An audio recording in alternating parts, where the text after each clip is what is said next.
In today's video, we're going to be taking a look at 7 things Rockstar has removed from Grand Theft Auto. We're going to be going beyond the normal content you would expect to see in a game like this, cars, vehicles, stuff like that. We're going to be focusing on big, major topics that Rockstar had to take out from their game before they could actually get it out to us, the players. So let's jump into this today and let's get it started. At the number 1 spot today, in Grand Theft Auto 5, Rockstar had to remove over 15,000 curse words. 15,000. That is crazy. Now, obviously, the curse words used in GTA 5 are used as a parody of American life, which is the entire premise of the series, but using them over 15,000 times is apparently even too much for Rockstar Games. At MCM Comic-Con in London, Stephen Ogg and Sean Fontano revealed that there was only a certain number of F words that you could say. And Sean Fontano revealed that he would always do the readings as poorly as possible so that they had to use the ones with the curse words. So it seems like they went out of their way to swear a lot, and Rockstar had to remove over 15,000 times in which they did. I think all of us want to see the version that would have happened if they had kept those 15,000 swear words in the game.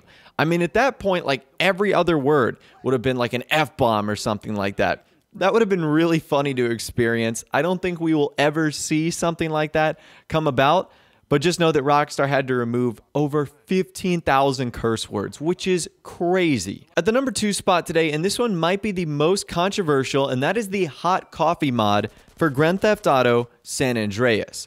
So in case you don't know about the hot coffee mod, I will leave a link to some articles in the description that will help you better understand it. But to give you guys the too long didn't read version, essentially when Rockstar Games was developing Grand Theft Auto San Andreas, they were trying to push the boundaries of what was acceptable in video games. Because they wanted GTA to be, obviously super iconic. They wanted it to push the limits of what was not yet possible in video games. And by doing so, they included a pretty explicit minigame that CJ and his girlfriend could do. If you guys can read between the lines here, you'll understand what I'm talking about. Now, while they were developing the game, they did not get the green light for the hot coffee stuff. However, Sam and Dan Houser still wanted to keep it in the game. They didn't want to completely remove it. So what they did is they had their Rockstar developers actually lock it away where it couldn't be accessible to players except through mods. So when the game came out on PC, people were able to find it. And when they found it, they obviously uploaded it so that players could download it and add it to the game. Needless to say, the video game community freaked out, and because of that, Grand Theft Auto San Andreas started to get removed from shelves across stores because it had now an adult-only rating. So Rockstar was forced to go back into the game, completely remove the hot coffee stuff, and re-release Grand Theft Auto San Andreas so that it could once again get its immature rating and be sold in stores like GameStop, Best Buy, stuff like that. At the number 3 spot today, music. Rockstar has had to remove a lot of music, with the latest game to be hit being Grand Theft Auto 4, where hundreds of songs had to be removed due to the expired licenses. Now, I don't think this is something that Rockstar could control. I think this is a music industry thing more than anything because it's really hard to keep music licenses for as long as they did. Grand Theft Auto 4's lasted for 10 years. We also saw this in GTA San Andreas and Vice City. San Andreas and Vice City were removed from Steam for a little bit, while Rockstar actually had to go out and change the songs, whereas Grand Theft Auto 4 got like an actual update where they removed music, but they also added some music as well. So it begs the question, when is this going to happen to Grand Theft Auto 5? Are we going to see it in 5 years from now, which is exactly what happened to GTA 4? And it also begs the question for future GTA titles, is Rockstar going to try to extend the life of the music so they don't have this scenario again? In Grand Theft Auto 6, will we see music licenses that extend 15, 20, maybe even longer, an infinity number of time, if that's even possible? The number 4 spot today, Grand Theft Auto 3 being altered by 9/11. So there's a lot of rumors that the September 11 attacks had on GTA 3, and because of that, Rockstar has actually come out and said what they did. One of the most noticeable changes was they actually had to delay the game 3 weeks, which of course is understandable given the setting of GTA 3, which is in Liberty City, fictional New York City, and Rockstar's main office is in New York City as well, so the game was delayed 3 weeks. They also changed the color of the cop cars so that they were not identical to the New York Police Department. They altered the flight path of a plane so that it did not look like it was flying into or behind a skyscraper. And they also removed one mission that made reference to terrorists, and that is coming directly from Dan Houser. He did this in an interview on CVG. Again, there's a lot of rumors that have come out regarding that event and what happened with GTA 3. But Dan Houser said that most of the delay in releasing the game, which again was only a couple weeks, was a product of the fact that their office was located in New York City. So it was really hard for them to do work for a period of time, obviously. At the number 5 spot today, children. So if you've ever played the Grand Theft Auto series, you've noticed that there's one thing that's always been missing: kids and children. However, you'll be surprised to know that that always hasn't been the case. It has been confirmed that Rockstar had initially planned to introduce children into the series through Grand Theft Auto 3. In Grand Theft Auto 3, the iconic yellow school buses were also a drivable vehicle, but it isn't hard to see why Rockstar eventually made the call to cut out children from the series, especially when you consider just how much the franchise has grown since the very first installment. And ultimately, Rockstar made the call to remove children after considering the controversies that may arise from having children in such a violent video game. And we even see the same thing in GTA 5. There was actually an elementary school that was supposed to be in that game that was converted into a university.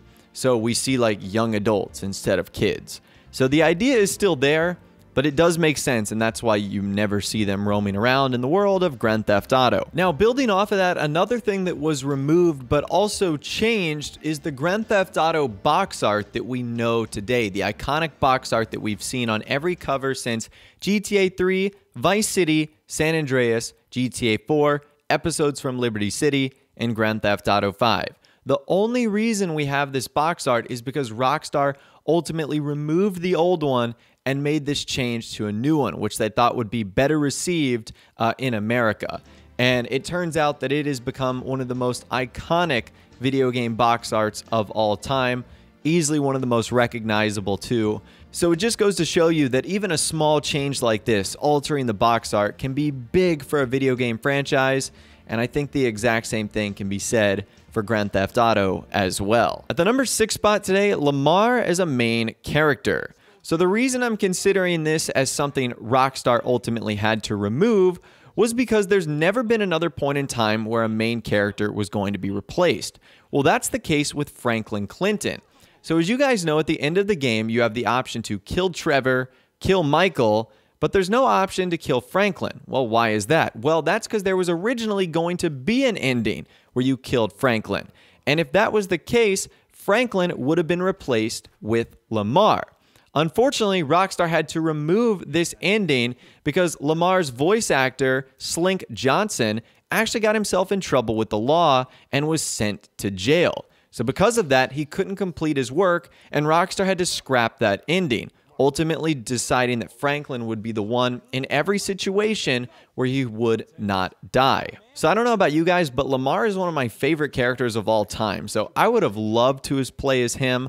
Unfortunately, due to the way things turned out, we never got the chance. He would have just been an amazing character, and it also would have balanced everything out. Not saying I dislike Franklin, but we can kill the other two characters. Why can't we kill him? It would have made sense. And at the number 3 spot today, Rockstar had to remove content from GTA 3 and release a censored version of the game. It's the only game in the Grand Theft Auto series that has a censored version. So the reason they had to do that was because the game actually became banned in Australia shortly after its release.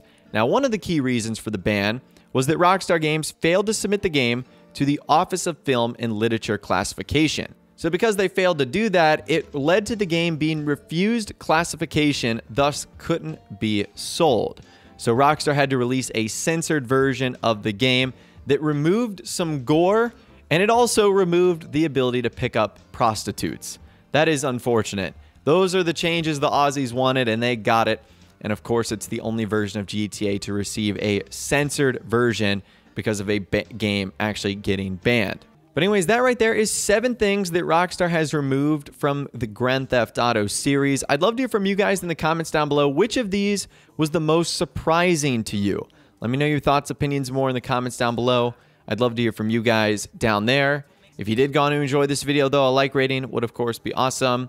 And also subscribe to my YouTube channel if you are new or you like daily GTA 5 videos like this. With that out of the way, guys, like I said, thanks so much for watching. Take care, and I'll see you guys in the next video.